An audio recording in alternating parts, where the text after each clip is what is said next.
ఒకరోజు అన్నమ్మ గారు పెరట్లో పండ్ల చెట్టు కింద బండరాయి పైన కూర్చొని భర్త జ్వాక్యం గారి గురించి ఆలోచిస్తూ ఉన్నారు.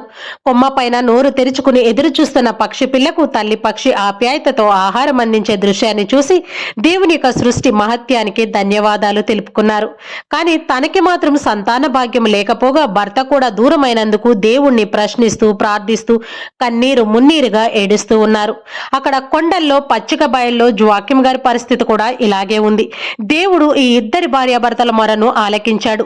ఇద్దరి దేవదూతలను పిలిచి వారిద్దరికి ఒక సందేశం ఇచ్చి ఈ ఇద్దరి దగ్గరికి పంపించాడు. ఆ ఇద్దరు దేవదూతలు అన్నమ్మ జ్వాక్యం గారుల దగ్గరికి వెళ్లారు. యెరూషలేము బంగారు గుమ్మం దగ్గరికి మీరు వెళితే భార్యాభర్తలిద్దరూ కలుసుకుంటారు, ఆనందపడతారు. మీ మొక్కు ఫలించి మీకు ఒక పాప జన్మిస్తుంది. ఆ పాపకు మిరియం అనగా మేరీ అని పేరు పెట్టండి. ఆ పాప పెరిగి పెద్దవగానే యెరూషలేము దేవాలయంలో ఉంచండి. ఆ అమ్మాయి ద్వారా దేవుడు గొప్ప కార్యం చేయబోతున్నాడు.